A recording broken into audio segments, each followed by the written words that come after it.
I wanted to bring another sour topic. In my stay in the United States, this has been basically the interaction with the police and the criminal justice system.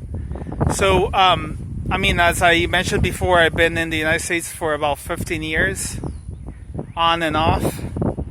And I really had a very positive opinion of the police, because in Costa Rica, basically, the policemen are basically usually your friends. Like, if you're lost in the streets and you have a problem, you just ask the police, and the police basically will tell you whatever you need. They'll give you information. They'll make you feel safe if you really need to. I think there was only one time in Costa Rica where I had a weird feeling with the police, but it never really cascaded into anything else. Here in the States, it has been another story. I had like 2 mild interactions with the police that were just kind of funny. So I really never thought too much about it. And this is in like small towns in Austin when it was a small city. I was in Corvallis, and there was like nobody at like 3 in the afternoon, and I basically ran over a stop sign with my pedal bike, and then the police came, and they basically they gave me a ticket, and I had to appear in court for this. I don't want to make any assumptions that it had anything to do with my accent, but it could have. And then there was another incident here in Austin where I was like jaywalking. I was crossing a street in the really close to Congress here in Austin, and then basically the police came and they gave me a ticket for jaywalking. And at the time I had a huge accent, so there could be some relationship, but there's really no way to tell. Like, this is just a couple incidents that happened, and I had to appear in court for this, which is like, I think, ridiculous, just for crossing a street and then for crossing a stop sign. That being said, when I returned but most of nothing ever happened too much, and I never really thought too much about the police and calling 911. And all these demonstrations of defunding the police, I really hadn't spent too much time thinking about this.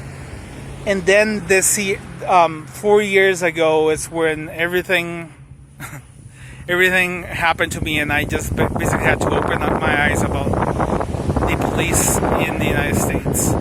And the first thing that happened, I was in Berlin. So in Berlin, you can always have open beer containers. You can always have beer, like drink beer in the street and then drink beer in the subway. So it wasn't a huge issue. And I was like, I still had that laissez-faire feeling from Europe here. And then I for whatever reason, I had an open container, and then this policeman came. This is right in the beginning of the Trump administration, and he was like trying to look really hard into my record and my ID and try to find out like what I had. If I had it. This is Washington D.C. Had anything wrong? And I went like, oh, just relax. It's just a beer. Like, you can throw it away. And went like, no, you cannot do that. And then he realized that like he was just like really trying hard to find something wrong with my record. But nothing happened with that. And then there was this other incident, and this is when I was destitute at the time. So I do think the police was like targeting me for being low income. And I wasn't destitute, but I was like with very little resources. And I was in a soup kitchen where all the homeless people come and eat. And then I had a fight with another guy, and he just was like hitting me. Basically, I was like waiting in line, and one of the guys waiting for food basically went crazy and started like hitting me. And then like immediately like just didn't feel safe, so I called the police because I thought I was doing the town a favor by trying to get him arrested. And then the cop that came, instead of like, I went like, oh, he just ran away in that direction. Instead of trying to help me find him, he started asking me questions about me and how he wanted to get me arrested. So it just didn't feel like I could call the police in order to help fight a situation that was wrong. And I just immediately I looked at his badge and I started calling him by his last name, and he kind of like backed off. But this is when the worst situation happened. And I remember, like, this is when I was in New York and I was having like constant issues with my roommate. And then it was like this back and forth about several different issues. And on a certain occasion, the tension got so bad that he basically created an assault attempt. He basically had me arrested because he pretended that I had attacked him, and in the United States you need 2 probable causes to have somebody arrested.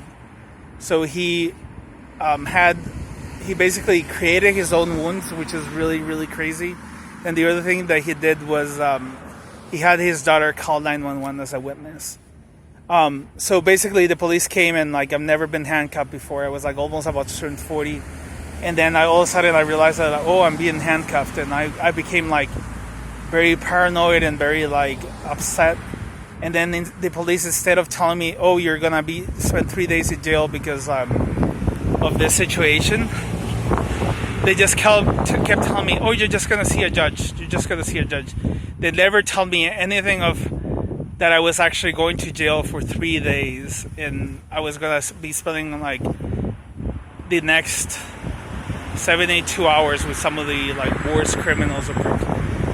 And this is just, I think it's a very sad thing about the criminal justice system. The police just never really tell you anything, and they basically get everything that you have from you, like your phone and absolutely everything. And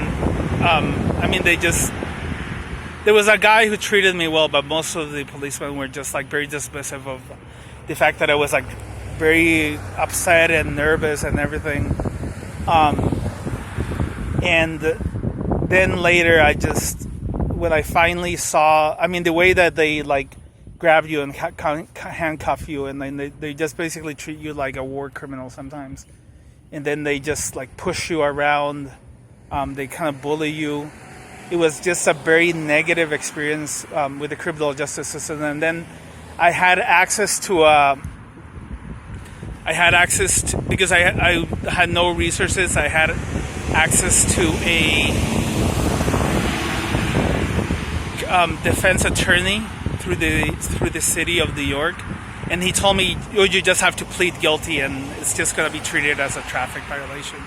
And I was like so crazy. I went like, I'm not going to plead guilty to something I haven't done. It's just a matter of principle. And I ended up fighting the case. And he didn't want to help me at all. He never answered my phone calls. I had to escalate it until the major attorney there. And then he realized that I was serious about fighting my case. And then he basically gave me a bunch of information about my case and the options of winning. And it ended up happening that the guy who had me arrested and had me prosecuted did not show up to court because he didn't want to have his daughter lie on court.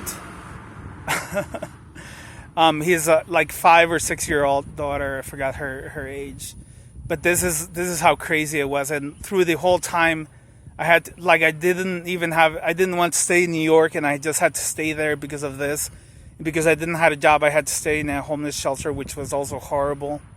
And I was like really scared that I would be tracked overseas by like some Interpol police of this. Like my defense attorney never ever gave me information of how serious the case was.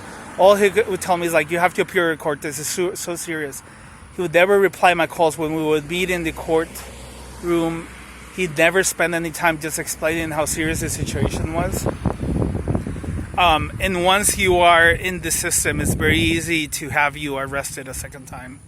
So I think this is just, when I see all these demonstrations about the police, I cannot help to think that a lot of these people are right about the sad state of the American police and the criminal justice system. That being said, I do think there has to be a certain amount of rule of law in order to ensure some sort of order or organization in the world, and at the city, state, and country levels. But I think the American police is definitely very abusive, very unfair, and the criminal justice system is just a joke. Many times, like my legal aid attorney, like we would show up to court and said, like, "Oh, I think they lost the papers," and then for whatever reason, my roommate had me arrested for another stupid thing that had nothing to do with like the assault attempt. But once you're in the system, they can just get you on an arrest warrant for whatever other reason, and then I ended up just leaving New York because of this. And I mean, I have been stopped by the police. I was able to leave the United States, and nothing ever happened in